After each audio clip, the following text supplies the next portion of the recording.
Nag-iinit na usapan, umatikabong mga yan. Diskusyon na may resolusyon. Sa kauna-unahang talakserye sa telebisyon.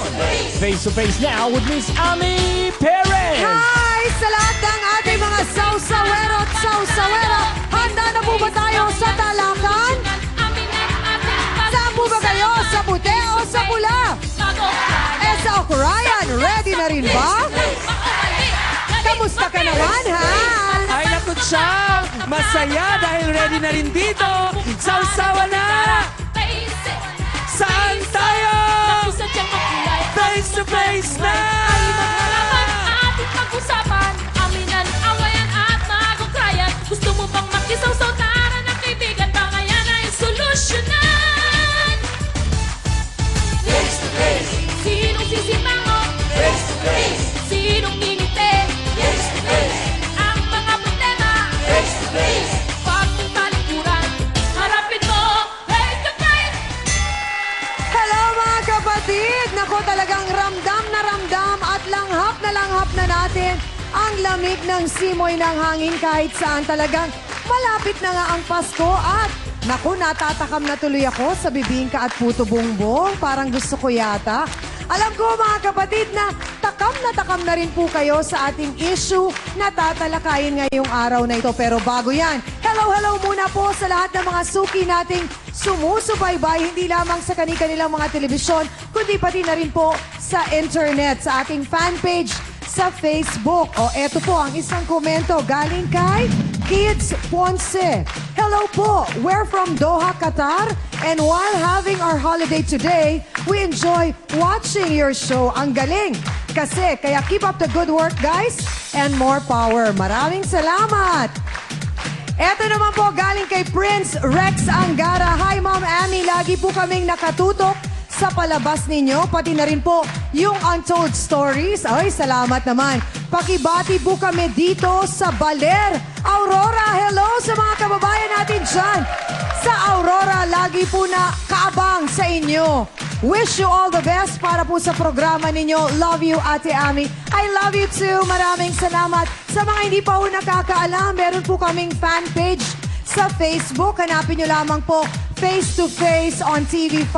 Sa Twitter naman po, ang aking account ay _Ami Perez. At sa Facebook, Ami Perez din po. At ako pa rin po ang inyong nag-iisang Chang Ami na laging nagpapaalala kung may problema ka, harapin mo, pag-usapan natin. At eto na, kapag may sausawero at sausawera, syempre, nandyan ang kanilang ninang. Walang iba kundi si Boto Hans. Salamat, Chang! Natawa naman ako dun sa kapag may sawsawera, akala ko ang isusunod mo, may bakla. Buti na lang hindi. Nako, alam nyo, kung minsan parang nakakaabala na nga ako sa ating show kasi kung ano-ano naiisip kong patawa at chika. Pero ang importante po, yung mga medyo seryoso na, ay dapat talagang ninanamnam natin at ating isinasaisip at isinasa puso. Siyempre, alam nyo naman na kung kanino galing yung mga aral na yon, hindi ba? Siyempre, wala pong iba kundi sa ating Trio Tagapayo! Etong tatlong to, makikita natin minsan nangingiti. Pero kadalasan nakataas ang kilay at kadalasan medyo parang kitang-kita nating nalulungkot sila para sa ating mga bisita. Patunay lamang po na talagang sila ay iniintindi ang sitwasyon ng mga napupunta dito sa ating programa. Unahin na natin po ang expert sa aspetong legal. Ang wala pong iba kundi ang Chief Public Attorney ng Public Attorney's Office of the Philippines. Wala pong iba kundi si Chief Public Attorney Persina Rueda Acosta. Ang ikalawa nating tagapayo, naku, kung titingnan po ninyo, parang napakatahimik. Pero kung minsan, abay, parang nagagalit din sa mga nakikita niya, hindi ba? Kasi nga naman, siya po ay nagsisilbing parang ama ng ating programa. Siyempre, ang ama, medyo stricto talaga. Wala pong iba kundi ang ating spiritual advisor, Father Sunny Merida. Ang ikatlo nating tagapayo, eto lagi kong kinakakitaan ng matinding concern. Lalo na nga't ang usapan po ay tungkol sa bata. dahil eksperto siya sa tamang paraan ng pagpapalaki sa mga ito. Abay, naging guidance counselor kaya yan. Wala pong iba kundi si Dr. Camille Garcia. Kumpleto na ang mga tagapayo ng bayan. Siyang ang inaantay na lang natin ay yung problemang susubukan nating lutasin. Ano ba yun? Isang dilag po ang nagrereklamo dahil ipinagpalit siya ng kanyang dating ka-live-in na tomboy sa isang dilag din. Bakit kaya?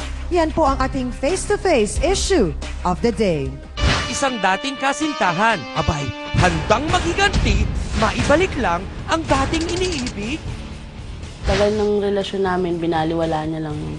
Dahil lang dun yun sa isang babae. Sabi ko naman sa kanila, ayos lang naman kung aaminin niya eh. Kaso hindi. Sinungaling kasi siya. Kaya hindi totoo yung sinasabi niyang nag-boyfriend ako. Kaya niya ako pinagpalit. Nauna siya.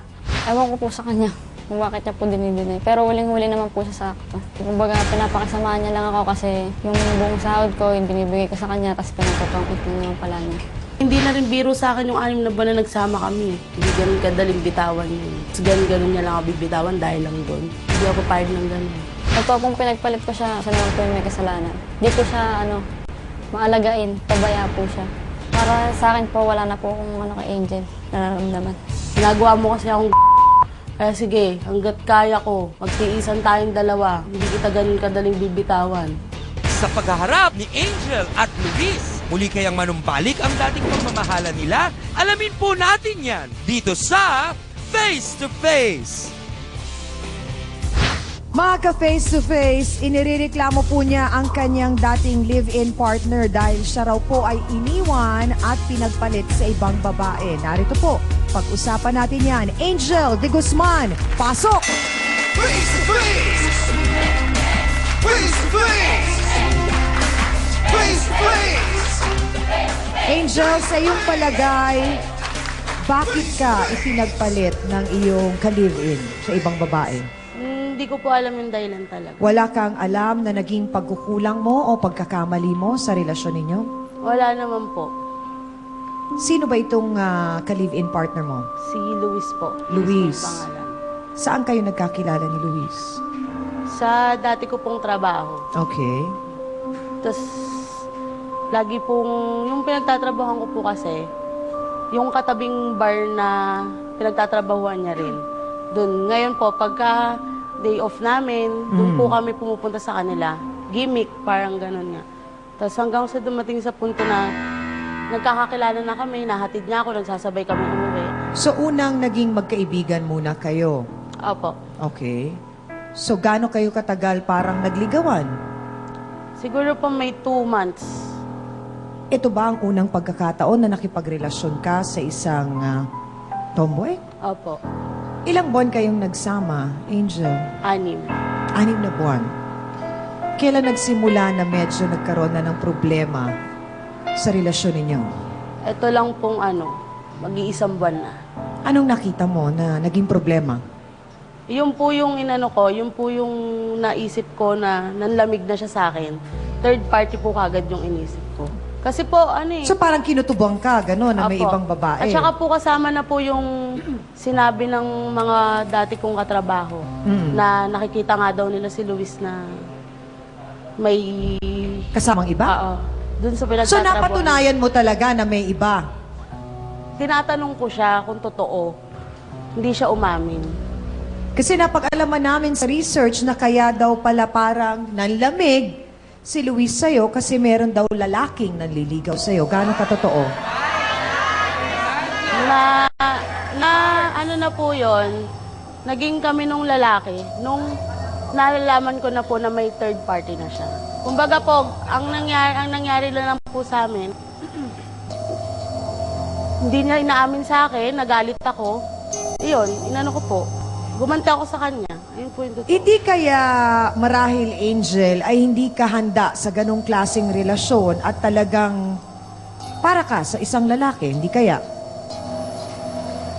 Hindi rin po kasi si Luis po yung kumbaga si Luis po yung naging panibagong buhay ko eh. Dahil po meron akong anak, 5 taon na po siya.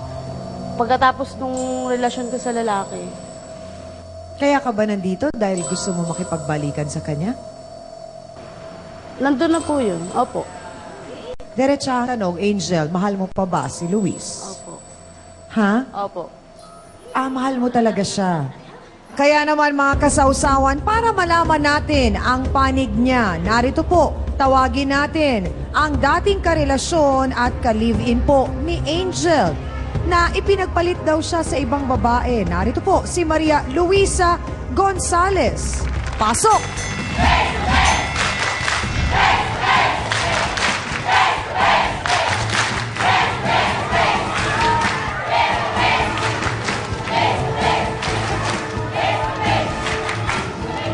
Luis, narinig mo ang sinabi ni Angel na sama ng loob niya. Totoo ba na pinagpalit mo siya sa ibang babae? Opo. Opo. Bakit? Dahil po nahuli ko siya ng boyfriend siya. Ha? Nahuli ko po siya na may boyfriend siya. Nahuli mo siyang may boyfriend. Ang buong kwento po ni Luis tungkol sa naging relasyon nila ni Angel, malalaman po natin lahat sa pagbabalik ng nag-iisang talakserye, ang Face to Face.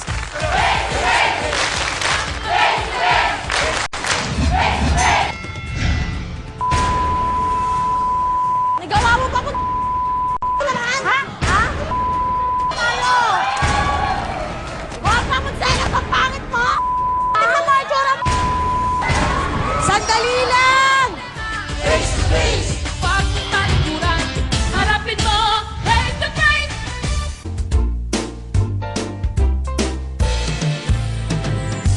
Face to Face is brought to you by EB Naturals.